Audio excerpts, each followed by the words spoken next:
सोच। Hello guys. तो आज की इस वीडियो में हम एक नई मनहुआ एक्सप्लेन करने वाले हैं। इसकी स्टोरी सच में काफी कमाल की है और इसमें आपको काफी शॉकिंग चीजें भी दिखेगी, तो वीडियो को एंड तक जरूर देखना। ये कि आपको एक ऐसी लड़की की देखभाल करनी पड़े जो 12,200 साल पुराने अतीत से समय में यात्रा करके 21वीं सदी में आपके सामने आ गई हो। बिल्कुल सही। इस कहानी में मुख्य पुरुष नायक शूचिंग खुद को ऐसी लड़की की देखभाल करते हुए पाता है जो अचानक उसके सामने कहीं से भी प्रकट हो जाती है और तांग डायनेस्टी के द्वार से आई होती है। शूचिंग की सबसे बड़ी चुनौती इस लड़की को आधुनिक जीवन के तरीके सिखाना है। बेशक उसे उसे समझाना पड़ेगा कि उसे आधी रात को निंजा की तरह इधर उधर क्यों नहीं घूमना चाहिए या हर बार मन होने पर तलवार क्यों नहीं निकालनी चाहिए। यह देखना काफी रोमांचक होगा कि क्या हमारा हीरो इस तांग डायनेस्टी की नायिका को 21वीं सदी की महिला में बदल पाता है या नहीं। कहानी की शुरुआत एक मेट्रोपॉलिटन इलाके में होती है जहां व्यस्त सड़कों पर तेज बारिश हो रही है। भीड़ भाड़ के बीच हमारा हीरो अकेला ऐसा व्यक्ति है जिसके पास छाता नहीं है। वह दौड़ना शुरू करता है, शरण की तलाश में डॉर्मेट्री बिल्डिंग में घुसता है और सीढ़ियां चढ़ने लगता है। जैसे ही वह ऊपर चढ़ रहा होता है, शूचिंग को अजीब सी आवाजें सुनाई देने लगती हैं। अगले ही पल उसकी आंखें हैरानी से फैल जाती हैं जब वह एक महिला को देखता है जो अपनी तीव्र नजरों से सीधे उसकी आत्मा में झांक रही होती है। पूरी तरह घबराकर वह हड़बड़ाता है और पीछे हटते हुए अपने कमरे की चाबी गिरा देता है। वह महिला भी सुरक्षित दूरी बनाए रखने के लिए एक कदम पीछे हट जाती है। शूचिंग उसे बस एक कॉस्प्लेयर समझकर खारिज कर देता है और दोबारा सीढ़ियां चढ़ने लगता है। लेकिन जब वह उसके पहनावे को ध्यान से देखता है तो उसकी असलियत देखकर हैरान रह जाता है। इसके बावजूद वह अपने विचारों को झटक देता है और यह मानकर आगे बढ़ता है कि वह बस एक बेहद डेडिकेटेड कॉस्प्लेयर है। जैसे ही वह अपने कमरे में कदम रखने वाला होता है, वह महिला पीछे से उसे रुकने के लिए पुकारती है। शूचिंग रुकता है, मुड़ता है और कैजुअली बताता है कि यहीं वह रहता है। लड़की थोड़ी डरी हुई लगती है और तुरंत पीछे हटकर सतर्क दूरी बना लेती है। उसकी प्रतिक्रिया देखकर वह थोड़ा शर्मिंदा महसूस करता है और सोचता है कि क्या वह इतना खुरदुरा दिखता है कि एक लड़की भी उसे सड़क का कोई रैंडम मोलेस्टर समझ ले। खैर, वह अपने कमरे में चला जाता है। दरवाजा बंद करने से पहले वह बाहर एक नजर डालता है और देखता है कि वह अब भी बाहर खड़ी है। दरवाजा बंद करने के बाद वह अपनी भीगी हुई चप्पलें और शर्ट उतारता है और एक भाप भरा स्नान करने के बाद वह कोला का एक कैन उठाता है और साथ ही कैट फूड का बैग भी, अपनी बिल्ली मेलन को पुकारते हुए। बिल्कुल सही समय पर वह नन्ही फुटबॉल चमकती आंखों के साथ आ जाती है और उत्साह से अपना खाना खाने लगती है। इसी बीच हमारा हीरो भी उस ठंडी कोला को गटकना शुरू करता है, हर घूंट के साथ उस फिजी पागलपन का मजा लेते हुए। वह फिर से बाहर देखता है और पाता है कि बारिश थमने का नाम नहीं ले रही। कुछ देर बाद वह अपने दरवाजे के पीप होल से देखने का फैसला करता है और हैरानी की बात है कि लड़की अब वहां नहीं होती।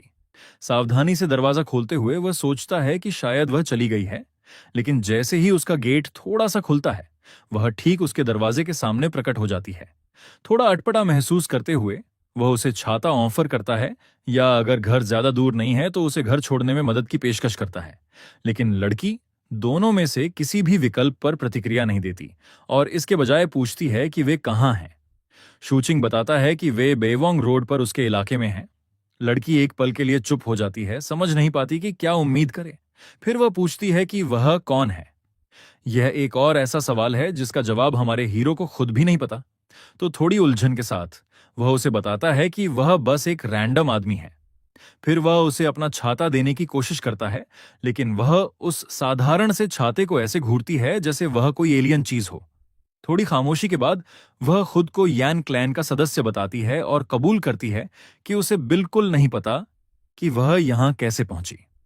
उसकी यह बात हमारे हीरो को सिर खुजलाने पर मजबूर कर देती है, ये सोचते हुए कि कहीं वह किसी कॉस्प्ले फैंटेसी में फंसी लड़की तो नहीं है। वह थकान से आह भरता है और मदद के लिए कॉल करने की कोशिश करते हुए उसे अंदर आने का इशारा करता है। जैसे ही वह ग्वाडो का नंबर डायल करता है, महिला की आंखें टीवी पर टिक जाती हैं। एक एड चलने लगता है और बिना किसी हिचक के वह अपनी तलवार से टीवी को काट देती है। उसका चेहरा सफेद पड़ जाता है जैसे उसने कोई काला जादू देख लिया हो जिसे तुरंत नष्ट करना जरूरी हो। लड़का हैरानी से वहीं खड़ा रह जाता है जबकि गार्ड बैकग्राउंड में आ रही अजीब आवाजों के बारे में पूछता है। लड़की खून से भरी आंखों के साथ उसकी ओर मुड़ती है और उसे घूरती है। हमारा बेखबर हीरो एक शब्द भी बोलने की हालत में नहीं होता और गार्ड अचानक कॉल काट देता है, ये सोचकर कि शायद वह किसी जरूरी काम में फंसा है। शूचिंग सिर खुजलाता है, उलझन में देखता है और उससे पूछता है कि वह कहां से आई है। इसी बीच महिला जानना चाहती है कि उस अजीब कांच वाली चीज के अंदर जो लोग थे, क्या वे मर गए हैं, और वह इस बात को लेकर भी उत्सुक है कि वह जिन लोगों से अपने ब्रिक पर बात कर रहा था वे कौन थे। उसके पैरों में पहनी हुई उन स्ट्रॉ सैंडल्स को देखकर लड़का सोचता है कि क्या यह अजीब सी महिला उस फैंसी टीवी को बदलने का खर्च भी उठा पाएगी जिसे उसने अभी काट दिया। आखिरकार वह उसे शांत करने के लिए हाथ उठाता है, भरोसा दिलाता है कि वह एक अच्छा आदमी है और उसे तलवार नीचे रखने का सुझाव देता है। जब वह टीवी से अपनी तलवार निकाल लेती है तो लड़का उससे उसका नाम और वह कहां से है पूछता है। वह तुरंत जवाब देती है कि उसका नाम जंग ही है और वह यान क्लैन की डिसाइपल है। वह उसके इतने कूल नाम की तारीफ करता है और मजाक में पूछता है कि क्या उसका यान क्लैन इतना कैश लोडेड है कि वह उसके टूटे टीवी का मुआवजा दे सके। महिला उलझन में पड़ जाती है और पूछती है कि वह गू यान क्लैन जैसे प्रतिष्ठित नाम को कैसे नहीं जानता। लड़का बस सिर हिलाता है और मान लेता है कि उसने कभी उनका नाम नहीं सुना। उसकी चुप्पी बहुत कुछ कह जाती है, जैसे वह इस आदमी से नाराज हो गई हो जो उसके क्लैन को भी नहीं पहचानता। उसके तनाव भरे चेहरे को देखकर लड़का फिर से उसे भरोसा दिलाता है कि उसकी नीयत साफ है और उसे जो भी सवाल पूछना हो पूछने की इजाजत देता है। महिला झिझकते हुए मान लेती है कि वह बस यंगलान वापस जाने का रास्ता ढूंढना चाहती है।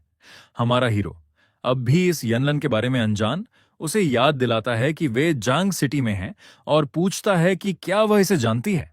महिला चुप रहती है और अब हमारा उलझा हुआ हीरो झुंझलाहट में अपना सिर मलने लगता है, क्योंकि वह इस ख्याल को स्वीकार नहीं करना चाहता कि वह सच में प्राचीन काल से आई हो सकती है। इसलिए वह उससे पूछता है कि उसका एम्परर कौन है, लेकिन हैरान महिला जोड़ देती है कि उसका एम्परर ऐसा है जिसे हर कोई जानता है, जिससे हमारे हीरो को उसकी रहस्यमयी बात पर और ज्यादा उलझन होती है। वह उसे हैरानी से देखती है, सोचती है कि उसे एम्परर के बारे में क्यों नहीं पता। फिर वह उससे पूछती है कि क्या यह कैलुअन का 16वां साल है।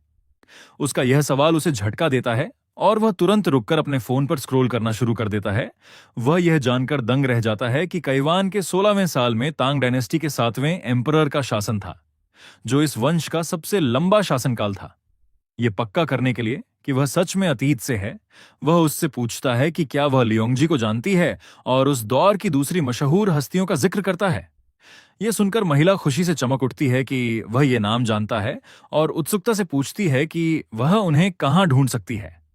घबराई हुई मुस्कान के साथ शूचिंग मजाक में कहता है कि शायद वह उन्हें किसी चाइनीज मोबाइल गेम में ढूंढ ले।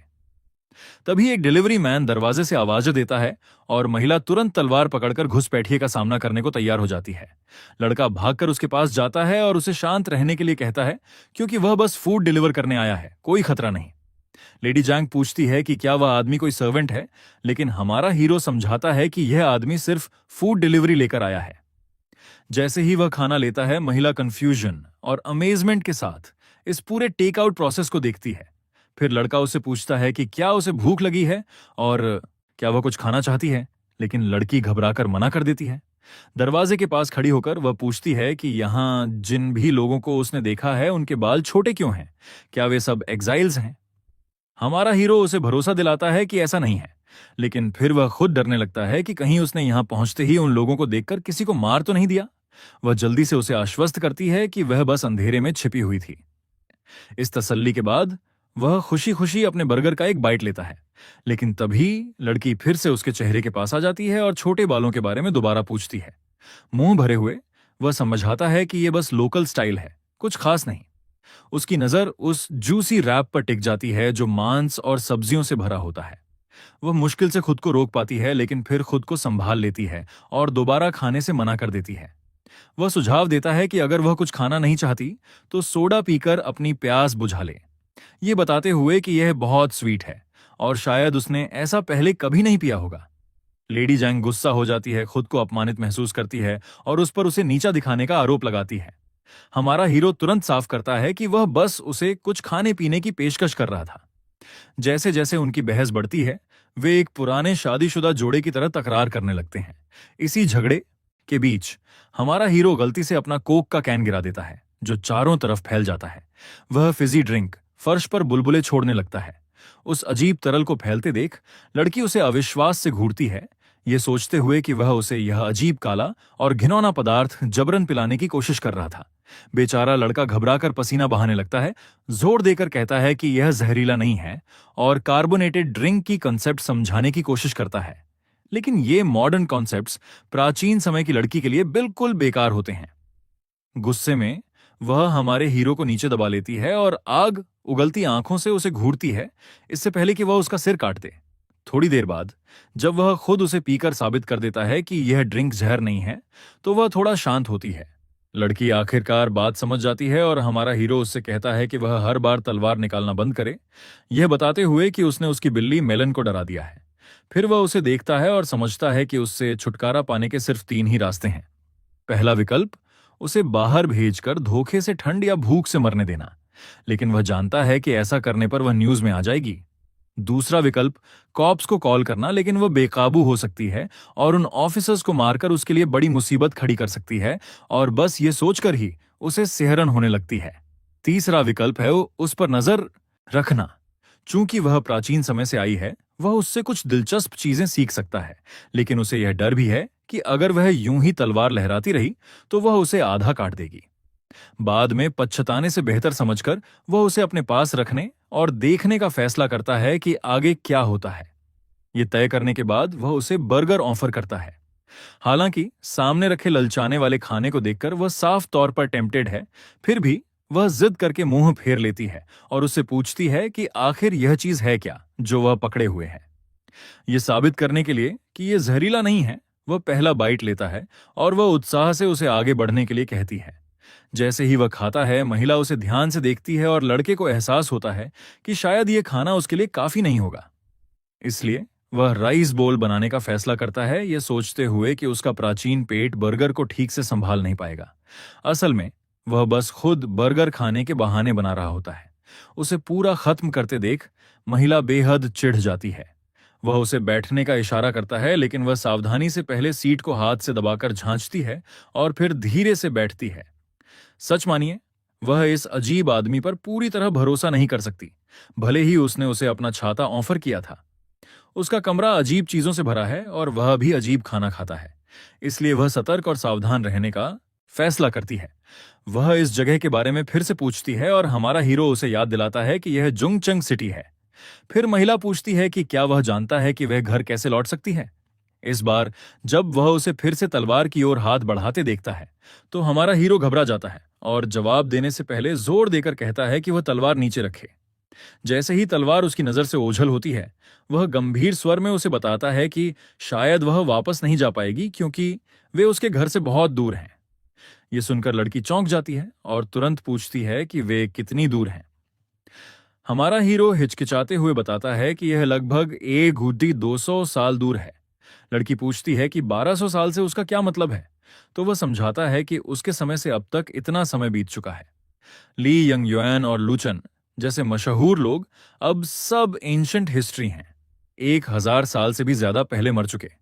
यह सुनकर वह पूरी तरह स्तब्ध हो जाती है और सीधे उसे झूठा कह देती है, लेकिन लड़का उससे कहता है कि बस अपने आसपास देखो, कुछ भी पहले जैसा नहीं है। अब यह दुनिया अपने ही नियमों पर चलती है। अगर तुम्हें इसकी आदत हो जाए तो यह कूल भी हो सकती है, लेकिन रिस्की भी है। वह अब भी इस पर यकीन नहीं करती और उसकी तलवार उसके चेहरे के सामने उठा लेती है। वह शांति से उसे याद दिलाता है कि ऐसे तलवार लहराना कानून के खिलाफ है और उसे जल्दी नियम सीख लेना चाहिए।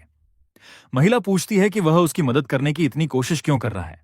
लड़का समझाता है कि यह कुछ वैसा ही है जैसे उसने अपनी मोटी बिल्ली मेलन को बाहर की सख्त दुनिया से बचाया था। उसे बस लगा कि उसे मदद करनी चाहिए, लेकिन हमारे हीरो को अपने शब्द बेहतर चुनने चाहिए थे क्योंकि वह फिर से चिढ़ जाती है, यह सोचकर कि वह उसकी तुलना बिल्ली से कर रहा है। थोड़ी देर सोचने के बाद वह समझती है कि वह इतना बुरा आदमी नहीं है, क्योंकि उसने उसे अंदर आने दिया और खाना ऑफर किया। इसलिए वह उससे फिर पूछती है कि उसने उसकी मदद क्यों की। हमारा हीरो कहता है कि उसके जैसी अजीब प्राचीन लड़की से मिलना हर दिन नहीं होता और वह सच में उसके बारे में जिज्ञासु है। वह जोड़ता है कि अगर भूमिकाएं उलटी होती तो शायद वह भी जिज्ञासु होती। महिला तुरंत इसे खारिज कर देती है और कहती है कि अगर हमारे हीरो जैसा कोई अजीब आदमी उसके युग में आ जाता तो चीफ उसे तुरंत काट डालता। लड़का उसे याद दिलाता है कि यह युग पीस और लव का है। वह उसे बताता है कि जब तक वह यहां रह रही है उसे कानून का पालन करना होगा, कभी लोगों को चोट नहीं पहुंचानी होगी और किसी की चीजें नष्ट नहीं करनी होंगी। ये साफ करने के बाद वह उसे चुनने देता है कि वह उसकी मदद चाहती है या बाहर भटकना पसंद करती है। मुड़ने से पहले वह आखिरी बार उसे याद दिलाता है कि सिविलियंस को नुकसान न पहुंचाए वरना वह अरेस्ट हो जाएगी। महिला खुद को मुश्किल स्थिति में पाती है, समझ नहीं पाती कि क्या करे क्योंकि वह यहां से जा भी नहीं सकती। फिर लड़का कहता है कि अगर वह रहना चाहती है तो वह उसके लिए खाना ऑर्डर कर सकता है, लेकिन उसे अपनी तलवार छोड़नी होगी क्योंकि वह खुद भी अरेस्ट नहीं होना चाहता। कोई और विकल्प न होने पर वह अनिच्छा से अपनी तलवार नीचे फेंक देती है। यह तय हो जाने के बाद वह सोचने लगता है कि उसके लिए क्या ऑर्डर किया जाए जो उसके लिए बहुत ज्यादा अनफेमिलियर ना हो। वह थोड़ी देर के लिए मून केक्स ऑर्डर करने के बारे में सोचता है, लेकिन फिर उसे राइस और बंस दिलाने का फैसला करता है। वह उसे कहता है कि जब तक खाना आए वह शावर ले ले। महिला, जिसे कुछ पता नहीं, पूछती है कि वह नहाएगी कहाँ। हमारा हीरो उसे बाथरूम में ले जाता है, जिसे देखकर वह हैरान रह जाती है। वह उसे कहता है कि ज्यादा हैरान ना हो क्योंकि आगे और भी बहुत सरप्राइजेस आने वाले हैं, और उसे भरोसा दिलाता है कि डरने की कोई जरूरत नहीं है क्योंकि यहां सब हार्मलेस है। उदाहरण के तौर पर वह उसे शावर दिखाता है और वह उसे एक पपी की तरह जिज्ञासा से देखती है। वह खुद उसे इस्तेमाल करके देखती है और हमारा हीरो उसकी क्यूरियोसिटी को अपने फोन में कैप्चर करने से खुद को रोक नहीं पाता। फिर वह उसे बाथ, शैम्पू और टॉयलेट की कॉन्सेप्ट से परिचित कराता है। इसके बाद वह बाहर इंतजार करता है जब वह नहा रही होती है। वह अपने सामान में खोजबीन करता है, उसके पहनने के लिए कुछ ठीक चीज ढूंढने की कोशिश में। अनजाने में नॉक करने की कोशिश करते हुए वह बाथ डोर खोल देता है, ये समझते हुए कि उसे डोर लॉक करना भी नहीं आता। फिर भी वह उसे बताता है कि उसके पास कोई विमेंस क्लोथ्स नहीं है, इसलिए उसे प्रॉपर कपड़ों का इंतजार करना होगा। इस बीच वह उसे डोर लॉक करना सिखाने का फैसला करता है। थोड़ी देर बाद उसे बाहर किक कर दिया जाता है, लेकिन अब महिला इस नई दुनिया में अपना पहला शावर एंजॉय कर रही होती है। वह शैम्पू के बबल्स छकने की भी कोशिश करती है, लेकिन तुरंत थूक देती है। इसी बीच हमारा हीरो सोच रहा होता है कि क्या यह सब सच में रियल है। वह उसकी तलवार उठाता है और चमकती हुई ब्लेड को ध्यान से देखता है, यह तय करते हुए कि किसी एक्सपर्ट से चेक करवाएगा कि यह असली है या नहीं। लड़की नए कपड़ों में नहाकर बाहर आती है और जब हमारा हीरो किसी और काम में व्यस्त होता है, वह पूछती है कि वह क्या लिख रहा है। वह तुरंत जवाब नहीं देता, लेकिन आखिरकार उसे कागज पकड़ा देता है। उस पर मौजूदा इश्यूज की लिस्ट होती है जिन पर ध्यान देना है, और वह उसे ध्यान से घूरने लगती है। उसमें रोजमर्रा के प्रोडक्ट्स लिखे होते हैं जिन्हें उसे अपनी डेली लाइफ में इस्तेमाल करना है। फिर वह अपने मौजूदा कपड़ों की शिकायत करती है, जिस पर लड़का कहता है कि वह प्रिटी लग रही है और साफ करता है कि वह फ्लर्ट नहीं कर रहा। वह बस एक कॉम्प्लीमेंट दे रहा है, जैसे लोग आमतौर पर देते हैं जब कोई अच्छा दिखता है। फिर भी वह सख्ती से उसे किसी भी फ्लर्टेशियस रिमार्क से दूर रहने को कहती है। अचानक वह उसकी स्ट्रॉ स्लिपर्स नोटिस करता है और उसे उन्हें हटाने के लिए कहता है, वादा करता है कि कल उसे नई दिला देगा। जब वह उसकी क्यूटनेस को एडमायर कर रहा होता है, तभी दरवाजे पर अचानक नॉक होती है, जिससे महिला डर जाती है, लेकिन शूचिंग उसे भरोसा दिलाता है कि वह बस फूड लेकर आया डिलीवरी बॉय है। सोचते हुए वह खुद को उसे एक वाइल्ड कैट से तुलना करने से रोक नहीं पाता, हमेशा सतर्क और हमला करने को तैयार। प्लास्टिक बैग से खाना निकालने के बाद वह उसे थमा देता है। तभी लेडी जांग को कुछ याद आता है जो उसका वाइस कैप्टन कहा करता था कि अगर कोई तुम्हारी मुफ्त में मदद कर रहा है तो उसके पीछे जरूर कोई मकसद होगा। यह सुनकर शूचिंग रोने लगता है, लेकिन फिर वह मुस्कुराती है और उसे बताती है कि उसे लगता है वह सच में एक अच्छा इंसान है। कुछ देर बाद जब वह अपना खाना खत्म कर लेती है, शूचिंग लड़की से बात करने का फैसला करता है। वह शुरुआत करता है उसे यह बताकर कि वह प्रिमिटिव एरा में नहीं है और उसे अपने बिलीफ्स उसी हिसाब से एडजस्ट करने होंगे। वह उसे बताता है कि अगर वह सर्वाइवल के लिए अपनी तलवार पर निर्भर रही और उसे मार डाला तो वह खाना खत्म होने से पहले 1 हफ्ते से ज्यादा नहीं टिक पाएगी। इसलिए वह उसे सलाह देता है कि तलवार से खेलना बंद करे और दूसरी चीजों पर ध्यान दे, जैसे एंटरटेनमेंट के लिए टीवी का इस्तेमाल करना। वह यह भी बताता है कि स्मार्टफोन भी काफी यूजफुल हो सकता है। असल में वह उसे यह भरोसा दिलाने की कोशिश कर रहा है कि वह यहां पूरी तरह सेफ है और कोई उसे नुकसान नहीं पहुंचाएगा। यह सुनकर लड़की हामी में सिर हिलाती है और हमारा हीरो राहत की सांस लेता है। लेकिन जब बाहर की दुनिया की बात आती है तो चीजें कॉम्प्लिकेटेड हो जाती हैं। वह समझाता है कि भले ही यह एक पीसफुल वर्ल्ड है, फिर भी उसके लिए खतरनाक हो सकती है। जिज्ञासु होकर लेडी जांग पूछती है कि ऐसा क्यों, और हमारा हीरो समझाता है कि वह गलती से किसी को चोट पहुंचा सकती है। उदाहरण के लिए अगर वह तलवार निकालकर किसी रॉयल कासल में चली जाए तो वे उसे जेल में डाल देंगे। इस दुनिया में भी बाहर यही हाल है। इतना ही नहीं, वह उसे आइडेंटिटी कार्ड की कंसेप्ट भी समझाता है और चेतावनी देता है कि कॉप्स इसे देखने के लिए पूछ सकते हैं।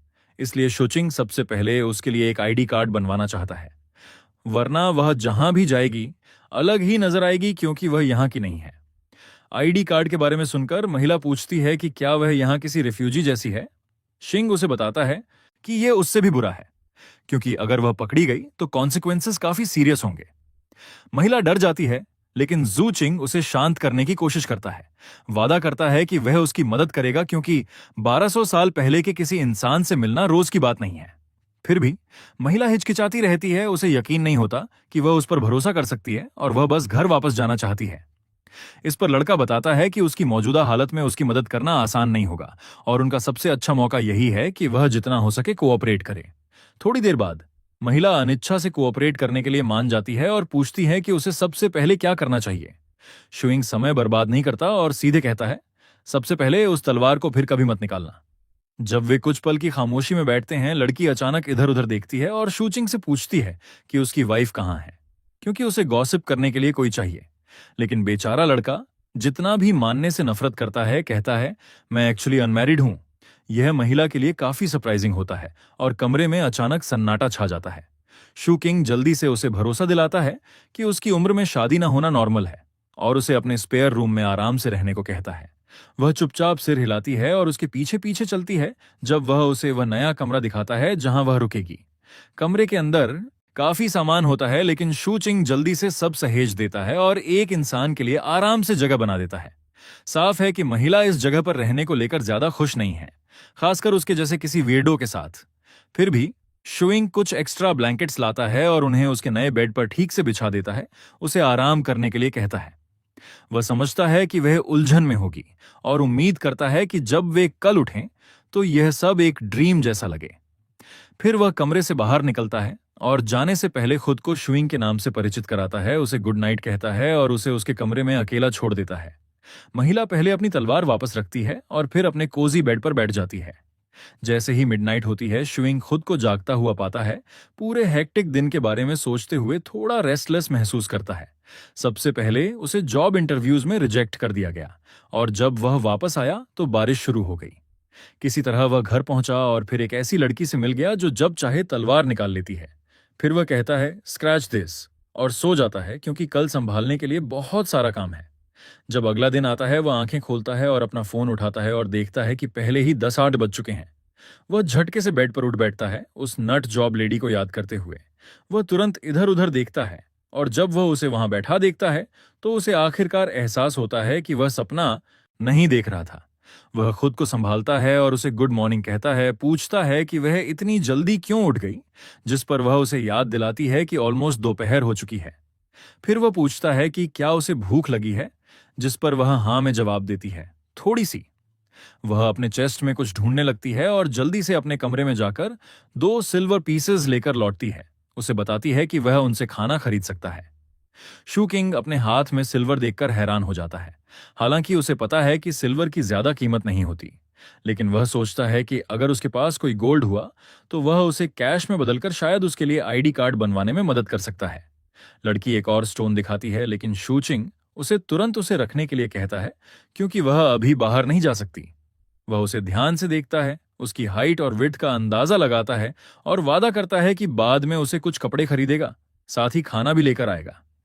इसके बाद वह बाथरूम जाता है, दांत ब्रश करता है और फ्रेश होता है। फिर वह शॉपिंग सेंटर जाता है ताकि उसके लिए कुछ सूटेबल कपड़े चुन सके। कई ऑप्शंस देखने के बाद उसकी नजर एक खास ड्रेस पर टिक जाती है और वह अटेंडेंट से कहता है कि वह वहीं ले लेगा। ऐसा लगता है कि उसने दूर से कुछ बेआराज देखे, लेकिन वह अकेले उस सेक्शन में जाने की हिम्मत नहीं कर पाया।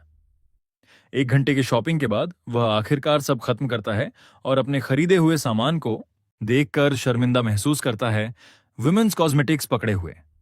फिर वह बुक स्टोर जाता है, कुछ बुक्स लेता है और भीड़भाड़ वाली सिटी से होकर अपने अपार्टमेंट की ओर लौटता है। बिल्डिंग एंट्रेंस पर पहुंचते ही गार्ड उससे उसकी शॉपिंग के बारे में पूछता है और हमारा लड़का अपने पास मौजूद सारे फेमिनिन सामान को छुपाने की कोशिश करता है। गार्ड उससे कल वाली फोन कॉल के बारे में भी पूछता है और वह बहाना बना देता है कि उसने गलती से रॉन्ग नंबर डायल कर दिया था। जाने से पहले गार्ड उसे एरिया में हाल ही में हुई थेफ्ट्स की वजह से सावधान रहने की चेतावनी देता है। वह सिर हिलाता है और गार्ड को भरोसा दिलाता है कि वह याद रखेगा। जब वह वापस अपने अपार्टमेंट में पहुंचता है तो वह महिला को वहां खड़ा पाता है। उसकी तलवार लगभग बाहर निकली हुई होती है, किसी भी इंट्रूडर का सिर काटने को तैयार। लड़का उसे भरोसा दिलाता है कि वह सेफ है और फूड बॉक्स पकड़ा देता है, ये बताते हुए कि वह कुछ एसेंशियल्स भी लाया है। अचानक उसके दिमाग में कुछ क्लिक करता है। वह जिज्ञासा से उसकी ओर देखता है और वह पूछती है कि उसके दिमाग में क्या चल रहा है। वह अटपटा सा सोचते हुए जोर से कहता है कि क्या उसे उसे धन्यवाद देना चाहिए और उसे किसी यंग हीरो या डिसेंट गाय जैसा समझना चाहिए या कुछ ऐसा। महिला पूरी तरह समझ न पाते हुए कि वह क्या कहना चाह रहा है, फिर भी उसे धन्यवाद दे देती है। लगता है उसे यह समझने में वक्त लगेगा कि यह वियर्डो हर समय क्या सोचता रहता है। वे खाना खाने लगते हैं और महिला अपना खाना किसी वाइल्ड एनिमल की तरह निगल जाती है, जो हमारे हीरो को हैरान कर देता है, क्योंकि उसके मन में उसके युग की महिलाओं की एक एलिगेंट छवि थी। फिर भी उसे एंजॉय करते देख खुशी होती है। खाने के बाद वह उसके लिए खरीदे गए कपड़े बाहर निकालता है, उसे नए ड्रेसेस और शूज दिखाता है। वह और सामान खोजता रहता है और इसी बीच लड़की उस बीरा को देख लेती है जो वह उसके लिए लाया था। लड़का ऐसे घबरा जाता है जैसे उसकी आत्मा उसके वर्जिन शरीर से बाहर कूद जाएगी और जल्दी से उसे नीचे रखने के लिए कहता है और वादा करता है कि वह उसे ब्रा पहनने का वीडियो भेजेगा ताकि वह अपने हेडलाइट्स कवर कर सके। शर्मिंदा महसूस करते हुए वह सारा सामान ढेर कर देता है और उसे कहता है कि अब वह खुद ही सब समझ ले। लगता है उसने कुछ काफी दिलचस्प चीजें उठा ली हैं। इसके साथ साथ वह कुछ किताबें भी लाया है ताकि वह इस दुनिया और इसकी कल्चर को बेहतर समझ सके। वह तो उसे कंप्यूटर यूज करना सिखाने की प्लानिंग भी कर रहा है ताकि वह खुद सीख सके। उसे थकी और बेचैन हालत में देखकर वह सजेस्ट करता है कि वे अगला मूव फिगर आउट करने से पहले वह अच्छी तरह से स्लीप ले लें। लेकिन तभी वह उससे इस दुनिया में उसके स्टेटस के बारे में पूछती है। यह सुनकर वह दोबारा सोचता है और मान लेता है कि वह एक ग्रेजुएट स्टूडेंट है जो अभी भी जॉब हंट पर है। यह मजेदार है कि अनएम्प्लॉयड होने के बावजूद वह फिर भी फैंसी कपड़ों और कॉस्मेटिक्स पर पैसा उड़ाता रहता है। तो यहां तक कि वह लेडी भी सोचने लगती है कि शायद वह कोई रिच किड है, लेकिन हमारा हीरो तुरंत यह कहकर मना कर देता है कि वह पुअर बैकग्राउंड से है। फिर वह सोचने लगती है कि शायद वह कोई लैंडलॉर्ड या कुछ और होगा। फिर भी वह अपनी किताबों में डूब जाती है, लेकिन जब वह अपने ईरा की पुरानी पिक्चर्स देखती है तो उसकी आंखों में आंसू भर आते हैं जब वह सोचती है कि वह वापस घर कैसे जा सकती है। लड़का उसे याद दिलाता है कि उसे बिल्कुल नहीं पता कि उसे वहां कैसे पहुंचाया जाए, लेकिन उससे पूछता है कि वह यहां तक कैसे पहुंची। लेडी बताती है कि वह भारी बारिश में एक छोटे थीफ का पीछा कर रही थी, जंगल के बीच में रास्ता भटक गई और इधर उधर भटकते हुए इन ऊंचे हाउसेस को देखा। लगता है ये गाय बिल्कुल क्लूलेस है कि उसे घर कैसे भेजा जाए, लेकिन वह चालाकी से टॉपिक बदल देता है और कहता है कि वापस जाने से पहले उसे इस दुनिया में सरवाइव करना होगा। फिर बिना रुके वह उसकी मिलिट्री रैंकिंग और मार्शल आर्ट्स स्किल्स के बारे में पूछता है। दरअसल ये गाय शुरू से ही उसकी मार्शल आर्ट्स स्किल्स में इंटरेस्टेड था और लेडी उसे वही एग्जैक्ट आंसर देती है जो उसे पसंद आता है। कहती है कि उसका यान क्लैन आसपास का सबसे पावरफुल क्लैन माना जाता है। एक्साइटेड होकर वह पूछता है कि बिना हर्ट हुए वह कितना ऊंचा जंप कर सकती है। लेडी कॉन्फिडेंटली आगे बढ़ती है, बिल्डिंग की 4th फ्लोर की ओर इशारा करते हुए कहती है कि वह वहां से बिना स्क्रैच के कूद सकती है। यह सुनकर उस गाय की आंखें लगभग बाहर निकल आती हैं। फिर वह और भी एक्साइटेड हो जाता है, उसके सारे फैंसी मूव्स देखने के लिए ईगर। वह मार्शल आर्ट्स स्किल्स के कई नाम बोलने लगता है जो शायद उसने वीडियो गेम्स से सीखे हैं, लेकिन वह सब उसके लिए जिब्रिश है। वह उससे कुंग-फू के बारे में भी पूछता है और ईगरली उससे सीखने की ऑफर देता है, लेकिन लेडी इस ओवर एंथुजियास्टिक गाय को काम डाउन होने को कहती है क्योंकि वह सीखने की उम्र पार कर चुका है और परसिवियरेंस और डिटर्मिनेशन के बावजूद वह ज्यादा कुछ हासिल नहीं कर पाएगा। लड़का शांत हो जाता है और पूछता है कि क्या ये मूव्स बहुत स्ट्रिक्ट होते हैं या कुछ ऐसा? लेडी जैंग सिर हिलाकर कहती है, ये मास्टर बनने की बात नहीं है, बस कुछ बेसिक मूव्स हैं बिना ज्यादा स्ट्रिक्ट रूल्स के। फिर वह पोजीशन लेती है और पहला सिंपल मार्शल आर्ट्स मूव दिखाती है जिसमें वेस्ट और ग्राउंड से जुड़ाव पर फोकस होता है। वह समझाती है कि मार्शल आर्ट्स ट्रेनिंग में समय लगता है, धीरे धीरे दिन ब दिन बिल्ड होती है। फिर वह पूछता है कि क्या वह स्टेक्स प्रैक्टिस कर सकता है और लिटरली भीख मांगता है। वह उसे याद दिलाती है कि स्टेक्स सीखने में उसे 3 साल लगेंगे। गाय सोचता है कि इतने समय में तो वह फुल फ्लेज्ड आर्मी सोल्जर बन सकता है, तो वह मार्शल आर्ट्स छोड़ देता है और उसे सोर्ड टेक्निक्स सिखाने को कहता है। लेडी फिर से उसे रियलिटी में लाती है, कहती है कि उसके रिफ्लेक्सेस परफेक्ट करने का समय भी निकल चुका है, क्योंकि अभी उसकी आंखें उसके हाथों का साथ नहीं दे पा रही। आखिरकार वो वॉरियर बनने का आइडिया डस्टबिन में फेंक देता है और बस उससे कपड़े ट्राई करने को कहता है। जैसे ही वह बाथरूम में जाती है, वह मौके का फायदा उठाने में देर नहीं लगाता। वह उसकी सोर्ड उठा लेता है और उसे ऐसे घुमाने लगता है जैसे वह खुद निंजा का दूसरा अवतार हो। लेकिन यह लूजर ज्यादा देर टिक नहीं पाता, क्योंकि सोर्ड उसके प्यूनी मसल्स के लिए बहुत हैवी होती है। लेडी आखिरकार बाथरूम से बाहर आती है और जब वह इडियट उसे देखता है तो वह अपने नए गेटअप में स्मोकिंग हॉट लग रही होती है। उसके कपड़े ऐसे फिट होते हैं जैसे उसके लिए ही बनाए गए हों। वह ये चेक करने के लिए थोड़ा चलती भी है कि कहीं टाइट तो नहीं है। तभी मिस्टर फॉरगेटफुल को नोटिस होता है कि उसके बाल बिखरे हुए हैं, और ये रियलाइज करके कि वह हेयर बैंड खरीदना भूल गया, वह उससे कहता है कि बाल बैंड से बांध ले। जैसे ही वह ऐसा करती है, बम, वह और भी हॉट लगने लगती है, एकदम परफेक्ट वाइफ मटेरियल। इमोशन से भरकर वह रोने लगता है। एंशिएंट टाइम्स से होने की वजह से उसकी इंटेलिजेंस को अंडर एस्टिमेट करने पर उसे बुरा लगता है। वह डिसाइड करता है कि आज रात उसे वॉक पर ले जाएगा और प्रॉपर हेयर टाई खरीदने का प्रॉमिस करता है। वापस घर पर जैसे ही डस्क आता है, लड़की अपने रूम से बाहर झांकती है और देखती है कि लड़का डेस्क पर बैठा है। वह बाहर आती है और पूछती है कि वह क्या कर रहा है। वह उसे कंप्यूटर समझाने की कोशिश करता है, जैसे कॉल ऑफ ड्यूटी की क्रेजी लॉबीज में कैसे ट्रैश टॉक किया जा सकता है, और उसे वार्न करता है कि अगर वह अपनी सैनिटी बचाना चाहती है तो 4chan से दूर रहे। फिर लड़का पूछता है कि क्या उसे किताबें पढ़ने में मजा आ रहा है। वह मान लेती है कि ज्यादातर बातें उसके सिर के ऊपर से जा रही हैं, लेकिन वह धीरे धीरे सीख रही है। गाय उसे इजी लेने को कहता है, रियश्योर करता है कि कोई हरी नहीं है, और याद दिलाता है कि वह पहले से ही ब्रेव और स्मार्ट है। वह जोक करता है कि अगर वह उसकी जगह होता तो शायद लॉस्ट कॉज बन जाता। लेडी जैंग उसे वार्मली देखती है, उसके चीक्स टोमेटो रेड हो जाते हैं। जब वह डेस्क पर चिल कर रहा होता है, लेडी फिर से चुपके से उसके पीछे आती है और पूछती है कि क्या उसे काम पर नहीं जाना है। वह श्रग करता है और कहता है कि वह पहले से ही इस दुनिया में पैसा कमाने की हसल कर रहा है। लेकिन जब वह पैसे कमाने की कल्पना करती है तो उसे जायंट स्क्रीन घूरता हुआ कोई श्लब नहीं दिखता। हमारा हीरो समझाता है कि वह ऑनलाइन क्विक कैश बनाने की कोशिश कर रहा है। क्योंकि वह टेक स्टफ नहीं समझ पाएगी, वह सजेस्ट करता है कि वह बेसिक से शुरू करे। तभी उसके दिमाग में एक ब्राइट आइडिया आता है कि उसे बेसिक चीजों से फेमिलियर कैसे कराया जाए। वह उससे उसके चीफ की मार्शल आर्ट्स स्किल्स के बारे में पूछता है और वह जवाब देती है, काफी जबरदस्त। तो गाय अपने कंप्यूटर पर एक वीडियो प्ले करता है और पूछता है कि क्या स्क्रीन पर ये लोग पावरफुल इनफ हैं। लेडी की आंखें चमक उठती हैं जब वह स्क्रीन पर इंटेंस फाइट सीन्स देखती है। वह उसी एंथुजियाज्म से उसे देखता है और उसकी राय पूछता है। थोड़ी टिमिड आवाज में वह मान लेती है कि ऐसे मूव्स उसने अपनी जिंदगी में कभी नहीं देखे, और सिर्फ इमेजिन करने से ही उसे डर लगने लगता है। फिर वह एक और रिडिकुलस वीडियो चला देता है जहां एक आदमी सिर्फ हथेली से पूरी दीवार तोड़ देता है। यह देखकर वह पूरी तरह टेरिफाइड हो जाती है। कांपते हुए हमारा इडियोटिक हीरो ईगरली पूछता है कि उसे वीडियो कैसा लगा। पेल फेस और डर से भरी आवाज में वह पूछती है कि क्या यहां हर किसी के पास इतनी मैग्निफिसेंट पावर होती है। तुरंत उसे करेक्ट करते हुए वह रियश्योर करता है कि यह सब फिक्शनल है और कुछ भी रियल नहीं है। इससे लेडी और गुस्सा हो जाती है और जानना चाहती है कि क्या वह सच बोल रहा है। गाय फिर से कंफर्म करता है कि जो कुंगफू उसने देखा वह सब बुल क्रैप था। फिर वह समझाता है कि इस दुनिया में लोग अपनी इमेजिनेशन के आधार पर चीजें क्रिएट करते हैं। उदाहरण के लिए जो मार्शल आर्ट्स उसने दिखाया वह वही है जैसा लोग यहां बिलीव करते हैं, भले ही सब कुछ एग्जैजरेटेड हो।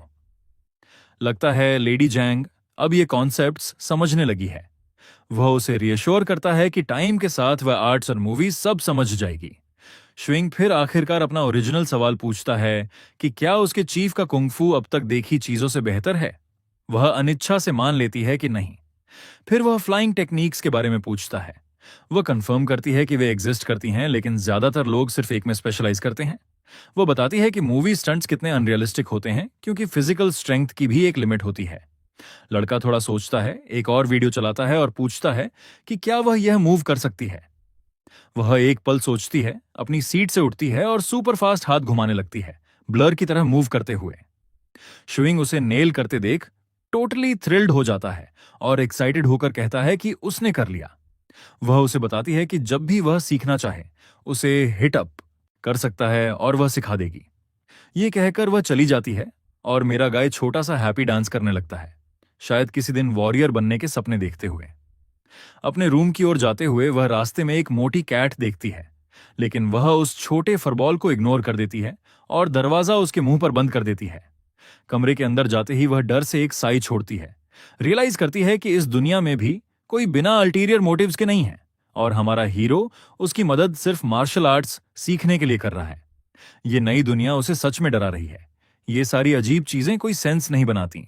फिर वह चौड़ी सीलिंग की ओर देखती है, अपनी सोर्ड उठाती है और प्रैक्टिस शुरू कर देती है। उसके कमरे से आने वाली आवाजें हमारे हीरो को क्यूरियस कर देती हैं कि क्या वह नैप नहीं ले रही। थका हुआ महसूस करके वह भी अपने बेड पर गिर जाता है, ये सोचकर कि उसके कमरे के बगल में एक वुमन होना कितना अनबिलीवेबल है। ये थॉट उसे बहुत खुश कर देता है और वह इन्हीं स्वीट ख्यालों के साथ सो जाता है। अचानक हैवी आवाजों से उसकी नींद खुलती है। वह बाहर देखता है कि डस्क आ चुका है, फोन चेक करता है और रियलाइज करता है कि उसने पूरा दिन सोते हुए बिता दिया। वह तुरंत उठता है और डिसाइड करता है कि लेडी जैंग को बाहर की असली दुनिया दिखाएगा। जैसे ही वह शूज पहनती है, वह उसे पब्लिक एरियाज में डोज एंड डोंट समझाता है, जोर देकर कहता है कि उसकी परमिशन के बिना कुछ न करे।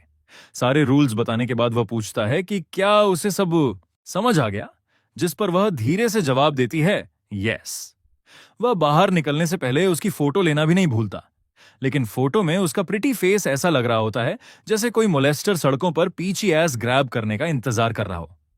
लड़का उससे स्माइल देने को कहता है, लेकिन उसकी फोर्स्ड ग्रिन उसकी यूजुअल एक्सप्रेशन से भी बदतर होती है और उसे देखकर वह ऑलमोस्ट बेहोश हो जाता है। वह पिक्चर का आइडिया छोड़ देता है और डिसाइड करता है कि उन्हें निकल जाना चाहिए, लेकिन जाने से पहले वह उससे स्वॉर्ड छोड़ने को कहता है, क्योंकि वह कोई ट्रबल नहीं चाहता। लेडी जैंग तुरंत मना कर देती है, लेकिन लड़का उसे रियश्योर करता है कि सड़क पर लोग उतने ही वीक हैं जितना वह खुद है, इसलिए उसे किसी की चिंता करने की जरूरत नहीं। लेडी अनिच्छा से सोर्ड छोड़ देती है। जब वह वहां खड़ी होती है, वह एक और फोटो लेने की कोशिश करता है। इस बार उसे एक रियली गुड शॉट मिल जाता है और वह खुशी से कहता है, लेट्स गेट गोइंग। जैसे ही वे अपार्टमेंट बिल्डिंग से बाहर निकलते हैं, लड़की घबराहट में चारों ओर देखने लगती है। हमारा हीरो समझाता है कि यह फैमिलीज का रहने वाला नेबरहुड है। वह मेन एंट्रेंस और बाहर की रोड की ओर इशारा करता है और दोनों तरफ की स्टोर्स के बारे में बताता है, जहां लोग खाना, कपड़े या जो भी चाहिए खरीद सकते हैं। लेडी जोंग एक स्कूटर पर बैठे आदमी को देखकर इंटिमिडेटेड हो जाती है, शायद सोचती है कि यह कोई मैजिकल राइड है। आगे चलते हुए वे कुछ लोगों को देखते हैं। एक मोटी औरत किसी वजह से लेडी जोंग को तुरंत पहचान लेती है। लड़की गाय के पीछे छिप जाती है, जबकि औरत जोर देकर कहती है कि उसने उसे पहले देखा है। इस बीच एक गार्ड पूछता है कि क्या हमारे हीरो ने अपने लिए गर्लफ्रेंड पकड़ ली है, लेकिन लड़का हंसकर टाल देता है और कहता है कि वह बस फ्रेंड है। लेकिन लगता है यह मोटी लेडी मानने वाली नहीं है। वह तुरंत लेडी जैंग को कल वाली सोर्ड विल्डिंग वुमन के रूप में पहचान लेती है।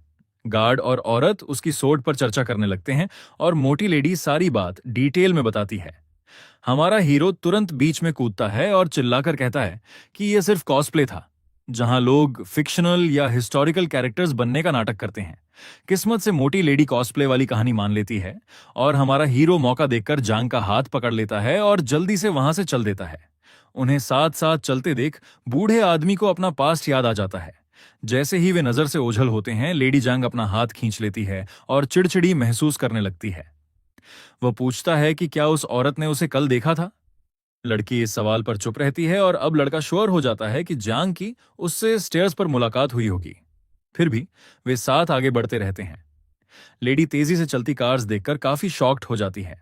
लड़का कार्स के बारे में ब्रीफ डिस्क्रिप्शन देता है और बताता है कि कैसे वे हॉर्स कैरेजेस से इवॉल्व होकर ये रोबस्ट स्पीडी मशीन्स बनी। क्योंकि वह यह समझ नहीं पाती कि ये कैसे काम करती हैं, वह मान लेती है कि अंदर कोई घोड़ा फंसा होगा जो हॉर्स पावर दे रहा है। फिर लड़का उसे कैमरास का कॉन्सेप्ट समझाता है और बताता है कि उन्होंने जो मूवीज देखी वे इन्हीं डिवाइसेस से फिल्म की गई थीं। वह इशारा करता है कि अगर वह यहां उसके साथ मिसबिहेव करे तो दूर बैठे लोग भी सीसीटीवी से देख रहे होंगे और उन्हें अरेस्ट करा सकते हैं। इसलिए वह उसे रियश्योर करता है कि जब तक वह खुद ठीक से बिहेव करेगी, वह उनका टारगेट नहीं है। लेडी जैंग जमीन से कुछ कंकड़ उठाती है और हमारा हीरो तुरंत कहता है कि वह कैमरास को नॉकआउट करने के बारे में सोचे भी नहीं। वह तुरंत रुक जाती है और वह उसे स्टोन्स दूर रखने को कहता है। फिर वह ट्रैफिक लाइट समझाता है और बताता है कि रेड का मतलब स्टॉप और ग्रीन का मतलब रोड क्रॉस करना होता है। मैं ये नरेशन इसलिए कर रहा हूं ताकि मेरे फ्रेंड्स और व्यूअर्स भी सीख सकें। रोड क्रॉस करने के बाद जांग का ध्यान ब्राइट स्ट्रीट लाइट्स और ग्रोसरी स्टोर्स पर जाता है। हाई स्पीड कार्स भी उसे फैसिनेट करती हैं।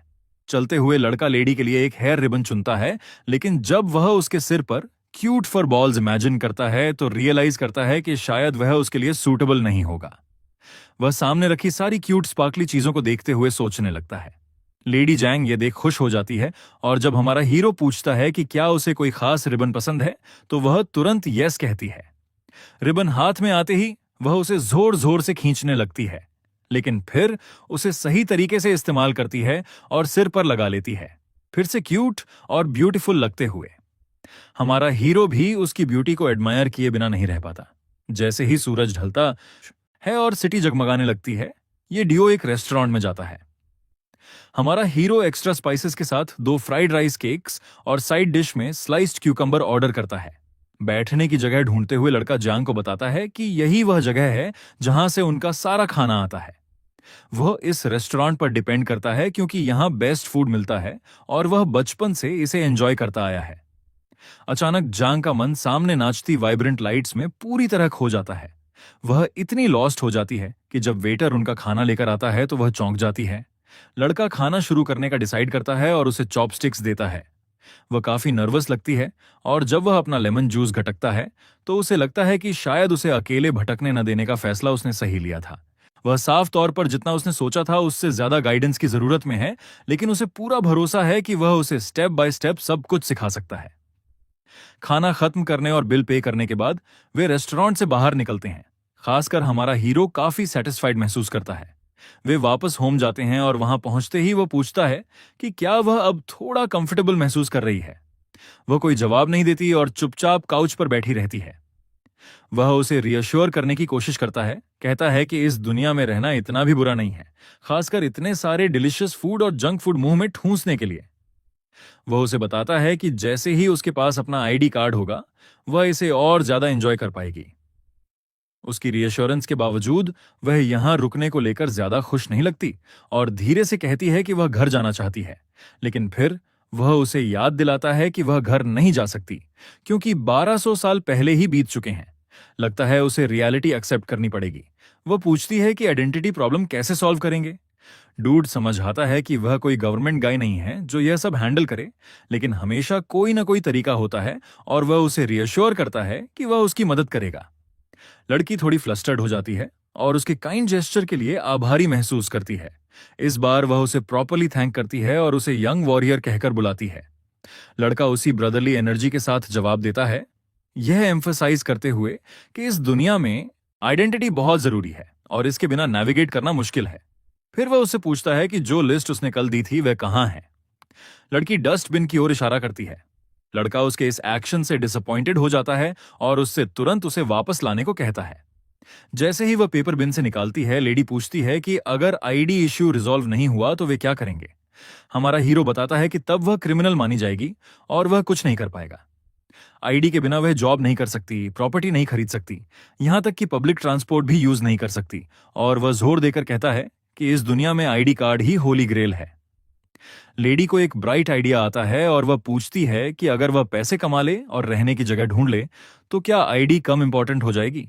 लड़का समझाता है कि फिर भी आईडी के बिना वह बहुत सी चीजें नहीं कर पाएगी, जैसे बैंक अकाउंट खोलना, फोन रखना, ऑनलाइन अकाउंट्स, ऑनलाइन शॉपिंग, और लिस्ट चलती ही जाती है। फिर वह अपना लैपटॉप खोलता है, अनरजिस्टर्ड रेजिडेंट सर्टिफिकेट सर्च करता है और साथ ही लेडी से कहता है कि वह आईडी कार्ड के लिए अथॉरिटीज से डायरेक्टली हेल्प मांगे। वह उसे रियश्योर करता है कि वर्स्ट केस सिनेरियो में वे उसे कॉन्फिस्केट कर सकते हैं, लेकिन उसे पूरा यकीन है कि वे उसके साथ नाइसली बिहेव करेंगे। लेडी जांग तुरंत अपनी स्वॉर्ड की ओर हाथ बढ़ाती है और पूछती है कि क्या वह उसे अथॉरिटीज को सौंपने की सोच रहा है। लड़का उसे फॉरगेट इट कहता है और पहले पढ़ाई पर फोकस करने को बोलता है। वह सजेस्ट करता है कि वह हिस्ट्री या कुछ ऐसा देखे और मॉडर्न सोसाइटी की बेसिक नॉलेज होने के बाद वह खुद डिसाइड कर सकती है। वुमन चुप हो जाती है और विजिबली एंग्शियस और सैड लगने लगती है। वह पूछती है कि क्या उसके यहां रहने से उसे कोई प्रॉब्लम है। हमारा हीरो उसे रियश्योर करता है कि वह जितना चाहे यहां क्रैश कर सकती है, लेकिन जोर देकर कहता है कि वह अपनी सोर्ड से फाइट या किल नहीं करेगी। वह प्रॉमिस करता है कि सब ठीक हो जाएगा। तभी कैट वहां आ जाती है और लड़के को रियलाइज होता है कि इस सारी अफरातफरी में वह इस फरबॉल को खाना देना लगभग भूल गया था। वह कैट के साथ थोड़ा प्ले करता है और लेडी जंग से कहता है कि अगर उसके पास करने को कुछ और नहीं है तो वह थोड़ी स्टडीइंग कर सकती है। लड़की सिर झुका लेती है और वही करने का डिसाइड करती है। लगता है डूड को इंटरनेट पर कुछ खास काम का नहीं मिलता, तो वह अपना फोन चेक करता है और किसी जान पहचान वाले को कॉल करने का डिसाइड करता है। वह अपने बेस्ट फ्रेंड चिन्हाओ को कॉल करने वाला होता है, जो अब एक अच्छा पुलिस ऑफिसर है। हालांकि उसे पक्का नहीं पता कि उसकी इंटर्नशिप पीरियड खत्म हुई है या चिन्हाओ अब फुल ब्लोन ऑफिसर बन चुका है। चिन्हाओ को टेक्स्ट करते हुए वह सोचता है कि क्या उसे यह मेंशन करना चाहिए कि उसकी मुलाकात 12,200 साल पहले की एक लड़की से हुई है, लेकिन वह इसके खिलाफ डिसाइड करता है और बिना कुछ रिवील किए अपने दोस्त के साथ मीटिंग फिक्स कर लेता है। खुश महसूस करते हुए लड़का फ्रेशन अप होने के लिए शावर लेने का डिसाइड करता है। स्टीमी बाथ के बाद वह काफी सेटिस्फाइड महसूस करता है। फिर उसके दिमाग में आता है कि लड़की ने अभी तक शावर नहीं लिया है, लेकिन वह इस पर ज्यादा ध्यान नहीं देता। अचानक उसे याद आता है कि वह ऑपोजिट जेंडर के किसी के साथ स्पेस शेयर कर रहा है और अगर वह उसे नेकेड घूमते हुए पकड़ ले तो वह हॉट वाटर में फंस जाएगा। अच्छी बात यह है कि कोई उसे नहीं देखता और वह जल्दी से अपने रूम में चला जाता है। थोड़ी देर बाद लेडी जैंग सावधानी से अपने रूम से बाहर निकलती है, कपड़े हाथ में लेकर बाथरूम की ओर भागती है और एंशिएंट टाइम्स की तरह ही रेगुलर तरीके से एक मच नीडेड बात के लिए दरवाजा तुरंत बंद कर लेती है। क्योंकि वीकेंड है, लड़का एक डिजिटल राइटिंग पैड उठाता है और उसे लिखना सिखाना शुरू करता है। वह पहले से ही ट्रेडिशनल चाइनीज कैरेक्टर्स पढ़ने और उनका प्रोनाउंसिएशन सही करने में अच्छी है, तो अब वह कुछ शब्द लिखने की कोशिश करती है। अचानक मेलन सामने आ जाती है, दोनों का ध्यान खींचते हुए। कैट भूखी लगती है तो लड़का उसे खाना देने का डिसाइड करता है। लेडी जैंग लिखने की प्रैक्टिस करती रहती है, उसे कैट फूड निकालते हुए देखते हुए। लेडी जैंग क्यूरियस हो जाती है और पूछती है कि यह असल में है क्या, जिस पर शुकिंग समझाता है कि यह खास कैट्स के खाने के लिए बना फूड है और लेडी जैंग तुरंत इमेजिन करने लगती है कि ऐसा कैट फूड कैसे बनाया जाता होगा। उसके दिमाग में ऊंचे पेड़ों से लटकी पाउचेस की तस्वीर बन जाती है। तभी दरवाजे पर नॉक होती है और लड़का फूड डिलीवरी लेने के लिए दौड़ता है। वह खाना लेडी को थमाते हुए कहता है कि यह आज रात का उसका डिनर है, क्योंकि वह बाद में उसके आइडेंटिटी कार्ड के बारे में पूछने के लिए अपने फ्रेंड से मिलने जा रहा है। लड़की तुरंत खाने में लग जाती है और हमारा हीरो उसे रियश्योर करता है कि वह उसे फोन और कंप्यूटर यूज करना सिखाएगा ताकि वे टच में रह सकें। जब वह खा रही होती है, लिटिल मेलन भी कुछ खाने की मांग करती है, लेकिन डूड अपनी कैट को उठा लेता है और उसे याद दिलाता है कि उसे सिर्फ अपना कैट फूड ही खाना चाहिए। क्यूरियस होकर लेडी धीरे से पूछती है कि क्या वह इस कैट को अपने खाने में से कुछ नहीं दे सकती, जिस पर लड़का सिर हिलाकर समझाता है कि यह खाना कैट्स के लिए हेल्थी नहीं है। यह सुनकर लेडी शॉक हो जाती है और उसका दिमाग एक पल के लिए रुक सा जाता है। अगर यह खाना किसी एनिमल के लिए हेल्थी नहीं है तो इंसानों के लिए कैसे अच्छा हो सकता है। उसे तो उसका बर्गर भी अब अच्छा स्मेल नहीं करता हुआ लगने लगता है। थोड़ी देर बाद वह लेडी जैंग को डिस्कॉर्ड यूज करना सिखाता है ताकि वह उसे फोन पर मैसेज कर सके, साफ करते हुए कि कंप्यूटर के अंदर वह खुद छिपा नहीं होगा, बल्कि ट्रांसमिशन वेव्स उसकी आवाज उसे पहुंचाएंगी। डॉर्मेट्री से निकलते हुए वह सिर खुजलाता है, सोचता हुआ कि क्या यह सब सच में ठीक है। आखिरकार बस राइड के बाद वह अपने डेस्टिनेशन पर पहुंचता है। उतरते ही वह चारों ओर देखता है और दूरी पर अपने फ्रेंड को बैठा हुआ देखता है, जो उसे हाथ हिला रहा होता है। जब वे आमने सामने मिलते हैं तो ग्रीटिंग्स एक्सचेंज करते हैं। ऑफिसर चिन हमारे हीरो के लिए कोल्ड बियर डालता है, ये कहते हुए कि यह पहली बार है जब वह उसे बियर सर्व कर रहा है। वे दोनों बैठते हैं और हमारा हीरो अपने फ्रेंड से पूछता है कि वह पुलिस ऑफिसर होकर ड्रिंक कैसे कर सकता है। चिन्हाव समझाता है कि वह ऑफ ड्यूटी है और कैजुअली ड्रेस्ड है, यहां बस एक ऑर्डिनरी पर्सन की तरह आया है। फिर लड़का अपना ऑर्डर देता है, ध्यान से उन सारे डिलीशियस आइटम्स को नोट करते हुए जिन्हें वह एंजॉय करने वाला है। वे ग्लासेस टकराते हैं और टोस्ट करते हैं। शुइंग अपने फ्रेंड से पूछता है कि उसकी जॉब कैसी चल रही है और आउटस्टैंडिंग ऑफिसर बनना कैसा लगता है। चिन्हाव ब्लंटली इसे टेरेबल बताता है और कहता है कि हीरोज वाली सारी बातें नॉनसेंस हैं। वह बताता है कि कैसे वह अक्सर कपल्स के ट्रिवियल डिस्प्यूट्स में फंस जाता है और नेबरहुड की ओल्ड लेडीज के झगड़े सुलझाता रहता है। उसे शायद ही कभी थीव्स मिलते हैं, बल्कि रोजमर्रा की बकवास से डील करना पड़ता है। लेकिन हमारा हीरो शोइंग ब्राइटर साइड की ओर इशारा करता है, ये कहते हुए कि लोग जनरली खुश होकर जी और काम कर रहे हैं, जो एक अच्छी बात है। भले ही चिन्हा को अब अपनी जॉब से नफरत हो, लेकिन बचपन में उसका सपना हमेशा पुलिस ऑफिसर बनने का था। हालांकि 1.61 पहुंचने के बाद उसकी हाइट बढ़नी बंद हो गई। मिनिमम हाइट रिक्वायरमेंट 1.7 बार में होने की वजह से वह हमारे हीरो की बाहों में खूब रोया था। किस्मत से जब हाइट रिक्वायरमेंट को हाई जंप से रिप्लेस कर दिया गया तो वह रोज प्रैक्टिस करने लगा और आखिरकार अपना सपना पूरा कर लिया। लेकिन ट्रिवियल डिस्प्यूट से डील करते करते ऑफिसर इतना थक चुका है कि मजाक में कहता है कि जरूरत पड़ी तो वह सोड वाली औरत से भी लड़ लेगा, बस कोई बड़ा शो बनाने के लिए। हमारा हीरो तुरंत उसे ऐसी बातों पर मजाक न करने को कहता है। अचानक लड़का टॉपिक बदलता है और कैजुअली पूछता है कि अगर कोई होमलेस पर्सन जिसकी मेमोरी चली गई हो बिना सिटीजनशिप प्रूफ के आईडी कार्ड और काम करना चाहे तो क्या होता है। जिस पर ऑफिसर ब्लंटली कहता है कि आईडी कार्ड पाना आसान नहीं है और ऐसा इंसान लाइकली शेडी होता है। ऑफिसर वाली एनर्जी के साथ वह हमारे हीरो से उस व्यक्ति का नाम और एड्रेस पूछता है जिसके बारे में वह बात कर रहा है। लड़का एक कहानी गढ़ने की कोशिश करता है कि उसकी मां के भाई का एक बेटा है जिसके दोस्त की हालत ऐसी ही है। ऑफिसर उसे बीच में ही रोक देता है, नॉनसेंस बंद करने को कहता है और याद दिलाता है कि आइडेंटिटी प्रूफ के बिना, जैसे ब्लड टेस्ट या कुछ ऐसा, आईडी कार्ड नहीं मिल सकता। लड़का और दबाव डालते हुए पूछता है कि अगर वह व्यक्ति अनआइडेंटिफाइड और स्ट्रेंज हो, जैसे कोई होमलेस गाय, तो क्या होगा। ऑफिसर बताता है कि अगर उनका बिहेवियर सस्पिशियस हो तो इन्वेस्टिगेशन जरूरी है। अपने फ्रेंड की सस्पिशियस नजर देखकर लड़का जल्दी से कहता है कि उसे ऐसे मत देखो जैसे वह कोई फ्यूजिटिव छिपा रहा हो। वह जोर देता है कि वह यहां किसी की आइडेंटिटी कवर अप करने की बात करने नहीं आया है। उसका फ्रेंड मान जाता है और उसे रिएश्योर करता है कि वह उस पर भरोसा करता है। वह सजेस्ट करता है कि उस स्ट्रेंजर से बेसिक इंफॉर्मेशन पूछी जा सकती है और पर्सन्स डायरेक्टरी या डीएनए इंफॉर्मेशन से डिटेल्स वेरीफाई की जा सकती हैं। उसका फ्रेंड अचानक इरिटेटेड हो जाता है, कॉन्वर्सेशन ड्रॉप करने को कहता है और अपनी बियर घटकने लगता है। लड़का मजाक करता है कि वह सिर्फ इसलिए आया क्योंकि उसे कुछ बात करने की जरूरत थी, वरना वे मिलते ही नहीं। फिर वह प्लेफुल तरीके से कहता है कि सब कुछ भूल जाओ और मजाक में अपने हाथ आगे बढ़ाकर कहता है कि उसे हैंडकफ कर दो क्योंकि वह एक्सपीरियंस करना चाहता है कि इंटरोगेटेड और कफ्ड होना कैसा लगता है।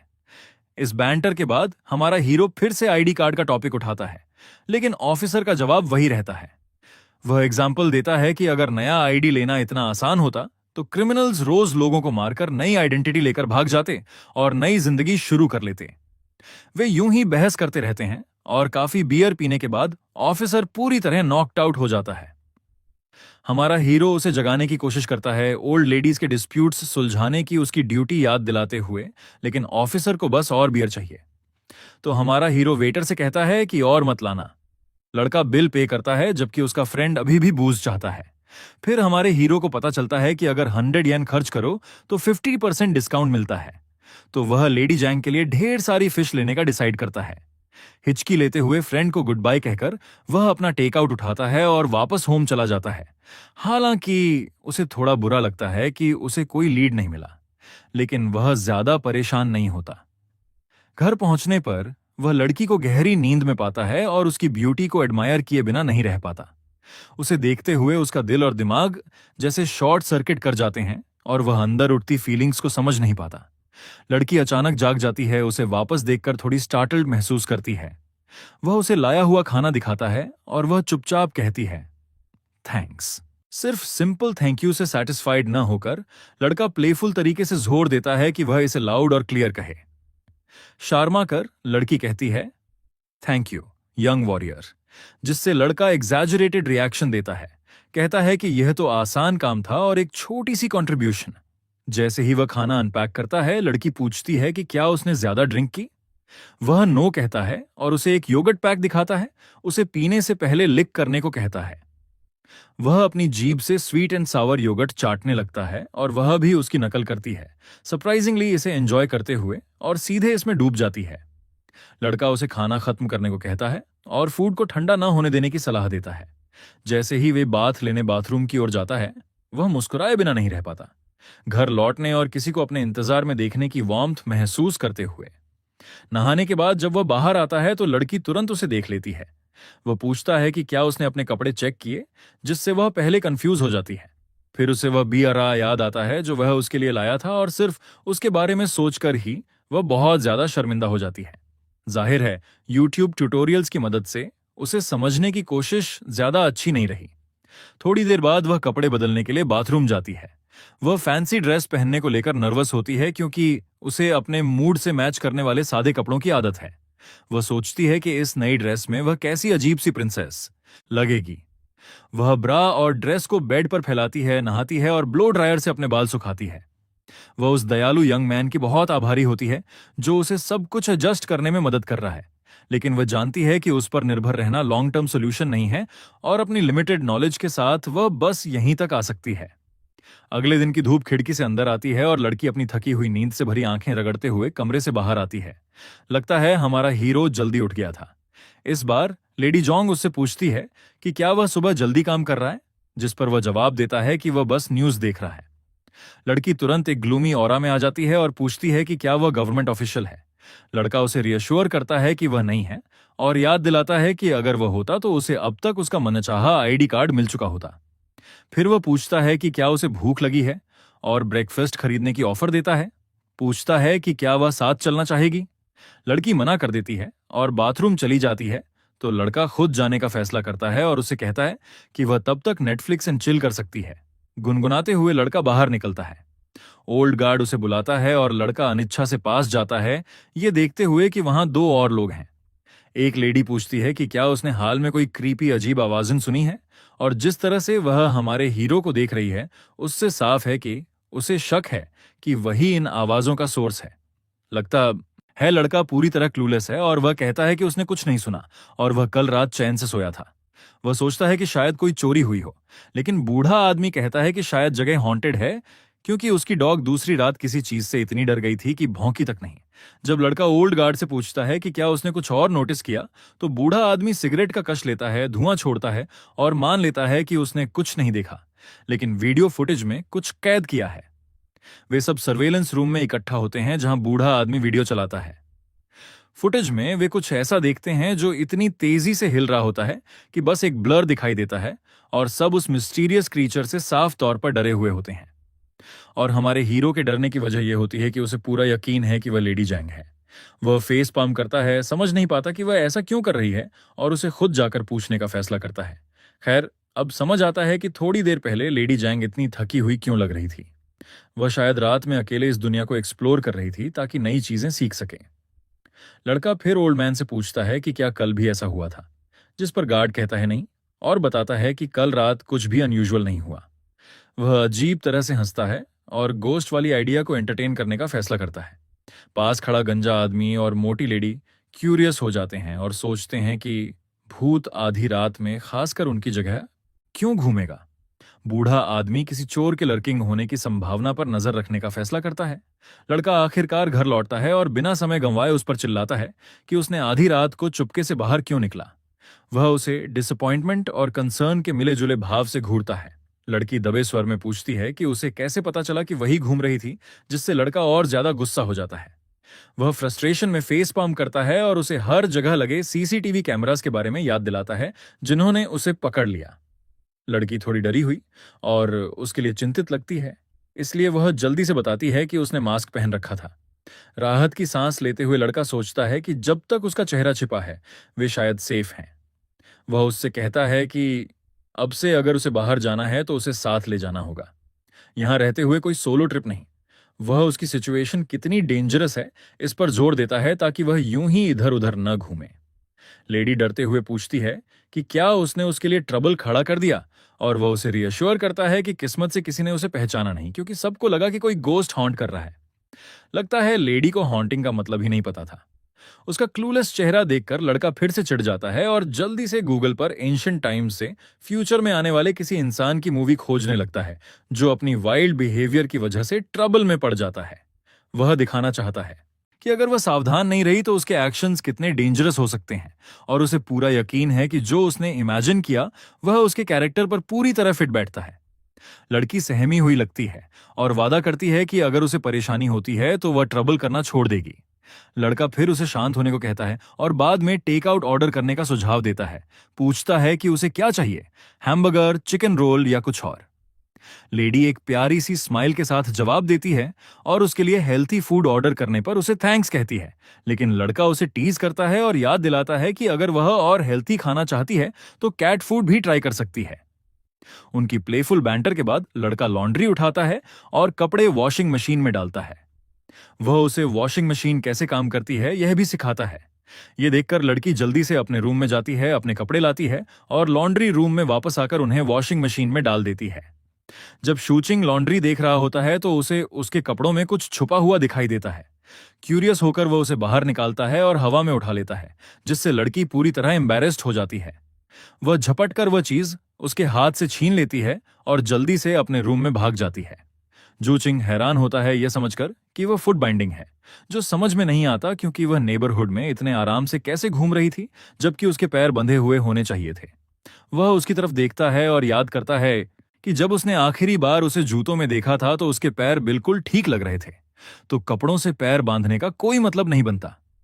फिर वह ऑनलाइन सर्च करने का फैसला करता है कि क्या मार्शल आर्ट्स एंथुजियास्ट्स में किसी तरह की फुट बाइंडिंग प्रैक्टिसेस होती हैं। लेकिन उसके चेहरे से साफ है कि सर्च रिजल्ट्स उसकी उम्मीदों से मेल नहीं खाते। वह कैजुअली उससे पूछता है कि क्या वह उसके पैर देख सकता है। वह जिद्दी तरीके से मुंह फुलाती है और सिर हिलाकर मना कर देती है, साफ तौर पर अनकंफर्टेबल। लड़का पूछता है क्यों, लेकिन लड़की उसे साइलेंट ट्रीटमेंट देती है। खैर, अब लगता है यह क्लूलेस गाय आखिरकार समझ गया कि वे बाइंडिंग्स उसके पैरों के लिए नहीं बल्कि उसके चेस्ट के लिए थीं। तभी समझ आता है कि उसने पहले लाए गए अंडरगारमेंट्स क्यों नहीं पहने, और उसने सोचा था कि शायद उसका चेस्ट पहले से ही काफी बड़ा है। यह एहसास होते ही उसकी आत्मा लगभग शरीर से बाहर निकल जाती है कि उसने कितनी बड़ी बेवकूफी की। वह उसे गुस्से से घूरती है, सोड निकली हुई और आंखें आग उगलती हुई, जैसे उसका सिर काटने को तैयार हो। लेकिन वह किसी तरह खुद को संभाल लेती है और घूमकर चली जाती है, इस कमजोर आदमी को बुरी तरह डराकर। चूंकि वह पहले से नाराज होती है, वह माहौल हल्का करने के लिए उसका नाम लेकर अपनी बेसुरी आवाज में गाना शुरू कर देता है। गाने के बोल लेडी जांग के बारे में होते हैं, उसकी सादी कदकाठी, बिना मेकअप की नेचुरल ब्यूटी और सिर से पैर तक उसकी सुंदरता का जिक्र करते हैं। वह एक आदमी पर भी गाना गाता है जिसने एक बदसूरत औरत से प्यार किया और उससे 5 बच्चे पैदा किए। वह दावा करता है कि ऐसा सिर्फ giga Chad sigma male mentality वाला आदमी ही कर सकता है और वह खुद भी वैसा बनना चाहता है। उसकी सारी कोशिशों के बावजूद लड़की फिर से उस पर चिल्ला देती है। इसके बाद वह असली काम पर लौटता है और उससे कहता है कि वह इन अंडरगारमेंट्स को पहनने के ट्यूटोरियल्स देखे और वह 5 मिनट में वापस आएगा, इस बार कम जोक्स के साथ। ठीक 5 मिनट बाद वह लौटता है और उसकी प्रोग्रेस चेक करता है, लेकिन उसे देखकर वह पूरी तरह डरी हुई लगती है और पूछती है कि क्या यहां सब लोग ऐसे ही रहते हैं। कांपती आवाज में वह कहती है कि ये अंडरगारमेंट्स भले ही कंफर्टेबल लगें, लेकिन उसे खुद को हार्लट जैसा महसूस कराते हैं। लड़का उसे रियश्योर करने की कोशिश करता है कि कंफर्टेबल महसूस करने में कुछ गलत नहीं है, लेकिन वह जिद करती है और इसे बेशर्मी कहती है। वह उसके नजरिए को चैलेंज करता है और पूछता है कि इसमें शर्म की बात क्या है। थोड़ी देर सोचने के बाद वह चुप हो जाती है। वह मजाकिया अंदाज में कहता है कि वह पास्ट में अटकी हुई है, जबकि मॉडर्न विमेन जो चाहें पहनती हैं। वह ताना मारते हुए कहता है कि अगर आदमी आधा अंडरवेयर पहन सकता है तो औरत भी पहन सकती है, लेकिन वह इसे इमोरल सोच कहकर तुरंत खारिज कर देती है। यह देखकर कि वह उसे मना नहीं सकता, लड़का गियर्स बदलने का फैसला करता है और उसे शांत करता है। वह बताता है कि पढ़ाई और काम के अलावा कंप्यूटर गेमिंग के लिए भी बढ़िया होते हैं। वह एपेक्स लेजेंड्स जैसे गेम्स के टॉक्सिक फैन बेस के बारे में वार्न करता है और उसे सुपर मारियो जैसे एक गेम से इंट्रोड्यूस कराता है। पहली बार देखकर वह जंपिंग प्लम्बर्स की कार्टूनिश दुनिया में खो जाती है। जब लेडी निप्स्की का स्पीड रन रिकॉर्ड तोड़ने में लगी होती है, हमारा हीरो चुपचाप खिसक जाता है, सोचता है कि उसे अंदर व्यस्त रखना ही बेहतर है। बाद में जब वह लौटता है तो उसका गेम रोककर उसे फाइनल बॉस हराने का तरीका सिखाता है। गेमिंग सेशन के बाद वह थक जाता है और नैप लेने का फैसला करता है, जबकि वह लैपटॉप पर खेलती रहती है। अपने रूम में जाते हुए वह सोचता है कि उस बारिश वाले दिन जॉब न मिलने से वह कितना लकी था, वरना इंटरव्यू अच्छा जाने के बावजूद 200 साल पुरानी एंशिएंट लड़की को संभालना उसे जॉब छोड़ने पर मजबूर कर देता। शाम की पीली रोशनी कमरे में फैलती है और हीरो लेडी के पास लौटता है। वह बाहर खाने का सुझाव देता है और उससे कहता है कि इस बार अच्छे से ड्रेस करे, किसी स्लॉब की तरह नहीं। वह हेयर स्टाइल बदलने की भी सलाह देता है। वह ऑप्शंस देखती है और एक नई ड्रेस में बाहर आती है, मॉडर्न स्टाइल के साथ एडजस्ट करते हुए शर्माती हुई, हालांकि उसके स्टैंडर्ड्स के हिसाब से थोड़ी ज्यादा मॉडर्न। लड़का भी शर्मा जाता है। उसकी खूबसूरती से प्रभावित होकर, लेकिन जल्दी से उसे ओरिजिनल ड्रेस पहनने को कहता है ताकि पब्लिक में अटेंशन न मिले। इससे लड़की बेहद चिढ़ जाती है और फ्रस्ट्रेशन में आ जाती है। बाहर घूमते हुए ओल्ड सिक्योरिटी गार्ड मजाक में पूछता है कि क्या वह फिर से अपनी गर्लफ्रेंड को शॉपिंग करा रहा है। हीरो साफ करता है कि वे सिर्फ फ्रेंड्स हैं, डेटिंग नहीं। बूढ़ा आदमी बताता है कि वह गोस्ट से बचने के लिए टेम्परेरी टैलिस्मन रखे हुए है जब तक उसका महोगनी नहीं आ जाता। जब पूछा जाता है कि क्या वह न्यू ईयर के गॉड जैसा दिखता है, शोइंग थम्स अप देता है और देर होने की बात कहकर आगे बढ़ जाता है। इस बीच लेडी जैंग अपने ही ख्यालों में खोई रहती है। अकेले होने पर वह अपनी क्यूरियोसिटी रोक नहीं पाती और पूछती है कि गर्लफ्रेंड का मतलब क्या होता है। वह समझाता है कि बस एक फीमेल फ्रेंड। उलझन में वह पूछती है कि फिर उसने पहले यह क्यों कहा कि वह उसकी गर्लफ्रेंड नहीं है। वह उसे पेशेंस रखने को कहता है और बाद में समझाने का वादा करता है। शुइंग को पूरा यकीन है कि अगर लेडी जैंग को गर्लफ्रेंड का असली मतलब पता चल गया तो वह बैग पैक करके भाग जाएगी। चलते हुए वह उसे अपने किंगडम की हिस्ट्री के वीडियोस देखने का सुझाव देता है, लेकिन वह मना कर देती है और कहती है कि अपने पास्ट को याद करना दर्दनाक है। चलते हुए लेडी जैंग नोटिस करती है कि यहाँ कर्फ्यूज, स्ट्रीट वेंडर्स और मडी पॉट होल्स नहीं हैं। ये पीसफुल एनवायरनमेंट उसे अनरियल और ड्रीम लाइक लगता है। उनकी वॉक एक टी स्टॉल पर रुकती है जहां शुकिंग बबल मिल्क टी और दूसरे स्नैक्स ऑर्डर करता है और उसे ट्राई करने को कहता है। वह क्यूरियस होकर देखती है लेकिन पीने में हिचकिचाती है। आसपास देखते हुए वह पूछती है कि क्या लोग इस तरह पैसा कमाते हैं और क्या वह भी यह काम सीख सकती है। ज्विंग जेंटली उसकी उम्मीद तोड़ता है और समझाता है कि स्किल्स तो सीख सकती है लेकिन आईडी कार्ड के बिना पैसा नहीं कमा सकती। चुपचाप चाय पीते हुए लड़का उसे रियश्योर करता है कि आइडेंटिटी कार्ड का इशू इवेंचुअली सॉल्व हो जाएगा, इसलिए उम्मीद न छोड़े। वह उसे इस पल चाय एंजॉय करने को कहता है। पीते हुए वह पूछता है कि क्या यह टेस्टी है, लेकिन उसे पसंद नहीं आती। वह कहती है कि टेस्ट उसके मुताबिक नहीं है और पर्ल्स चबाना मुश्किल है। लड़का तुरंत अग्री करता है और कहता है कि उसे भी यही लगता है और समझ नहीं आता लोग यह पेशाब जैसी चीज कैसे पीते हैं। लड़की उसे ठंडी नजर से देखती है, शायद उसकी टेस्ट क्रिटिक पसंद नहीं आई। वह जल्दी से उसे रियश्योर करता है कि उसने सोचा लड़कियों को मीठा पसंद होता है, इसलिए उसने ऑर्डर किया।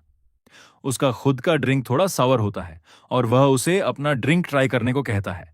वह सावधानी से स्ट्रॉ से उसका ड्रिंक साइप करती है और स्वाद आते ही उसका चेहरा खुशी से चमक उठता है।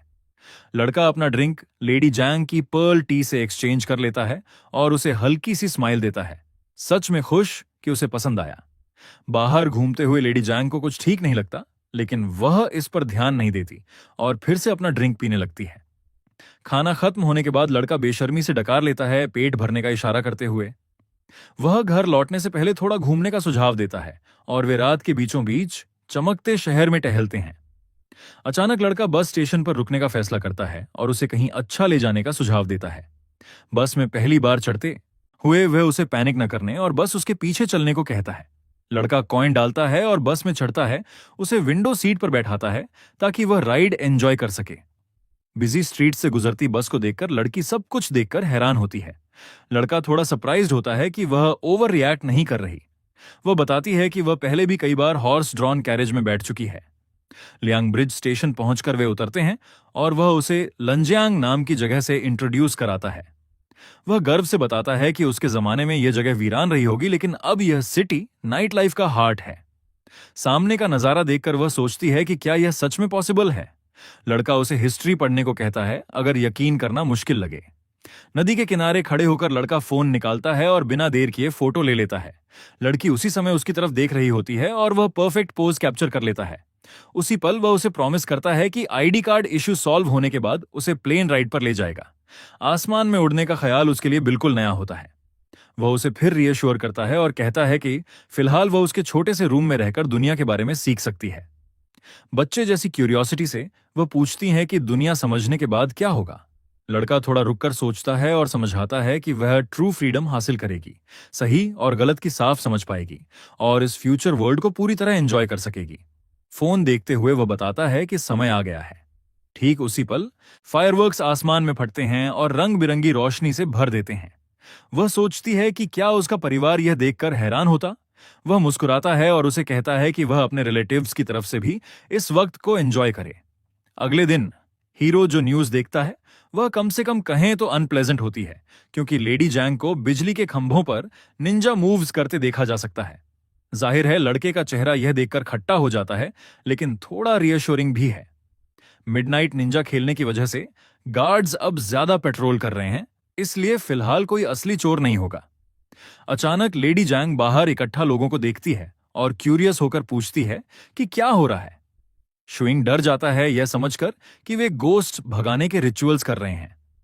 थोड़ी देर बाद वे फिर से खाना खाने लगते हैं और लेडी कहती है कि शुइंग की लाइफस्टाइल उसे प्रिजन जैसी लगती है।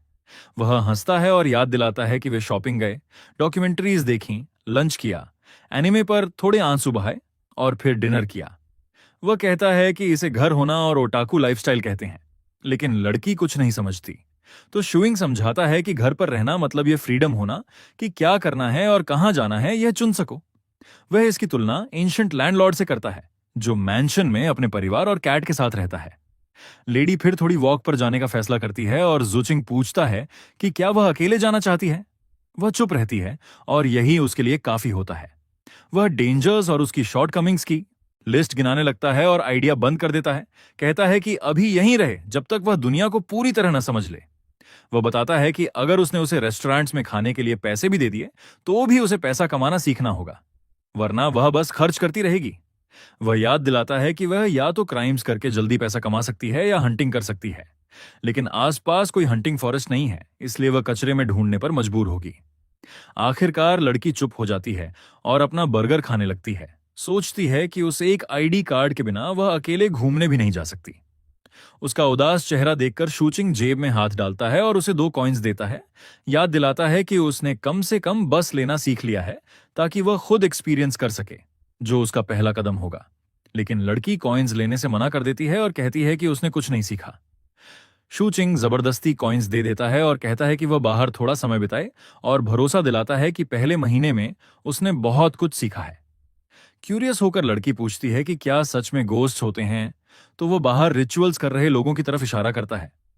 वह उसे भरोसा दिलाता है कि जब वह पैसा कमाने लगेगी तो उसे लौटा देगी। जब वह पूछती है कि अगर उसने कुछ नहीं कमाया तो क्या होगा, वह कहता है कि वे कुछ न कुछ सोच लेंगे। एक बार फिर वह उसे यंग वॉरियर कहकर थैंक्स कहती है। लड़का कंप्यूटर पर एक गेम चलाता है जिसमें वह कैरेक्टर बनाकर एक्सप्लोर कर सकती है और पैसा कमाना सीख सकती है। वह उसे ट्राई करने को कहता है। जब वह पूछती है कि वह उसकी तरह ऑनलाइन काम क्यों नहीं कर सकती, वह समझाता है कि यह काफी कॉम्प्लेक्स है और उसे बेसिक्स से शुरू करना चाहिए।